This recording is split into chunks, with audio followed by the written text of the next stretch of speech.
নমস্কার, এনি 24 চ্যানেলের প্রত্যেক দর্শক শ্রোতাদের স্বাগত জানাচ্ছি আমি বর্ণালী মিশ্র। মানবী এপ্রিল জুন সংখ্যা শ্রদ্ধেয় বিজিত কুমার ভট্টাচার্য অধ্যাপক, কবি এবং সাহিত্য সম্পাদক স্মরণে প্রকাশিত অজেয় বিজিত নামে মানবীর এই সংখ্যা রবিবার এক অনাড়ম্বর অনুষ্ঠানের মধ্য দিয়ে উন্মোচিত হয়।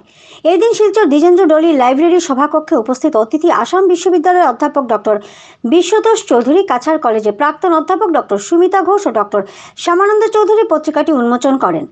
উল্লেখ্য, অনুষ্ঠান দুটি পর্বে অনুষ্ঠিত হয়। প্রথম পর্বে পত্রিকা উন্মোচন এবং দ্বিতীয় পর্বে দ্বিজেন্দ্র ডলি মেমোরিয়াল ট্রাস্টের পক্ষে বিজিত কুমার ভট্টাচার্য এবং তার সম্পাদিত প্রকাশিত সাহিত্য নিয়ে কাছাড় কলেজের প্রাক্তন অধ্যাপক অজয় রায়ের তৈরি তথ্যচিত্র প্রদর্শিত হয়। উল্লেখ্য, মানবীর এবার অষ্টাদশ বর্ষ। এবারের সংখ্যা সম্পাদিকা শর্মিলা দত্ত। মানবীর অন্যান্য সম্পাদকরা হলেন চন্দ্রিমা দত্ত, শেলী দাস চৌধুরী ও দোলনচাপা দাস পাল। মূলত উক্ত চারজন মিলে এক একটি সংখ্যা সম্পাদনা করেন। এবারের সংখ্যায় প্রতিটি লেখা বিজিত কুমার ভট্টাচার্যের স্মরণে। এরপর দ্বিতীয় পর্বে অধ্যাপক অজয় রায়ের তত্ত্বাবধানে সাহিত্য পত্রিকার 50 বছর পূর্তিতে তৈরি তথ্যচিত্র প্রদর্শিত হয়। প্রদর্শনের প্রথমে দ্বিজেন্দ্র ডলি মেমোরিয়ালের পক্ষে সম্মান জানানো হয় অধ্যাপক অজয় রায়কে।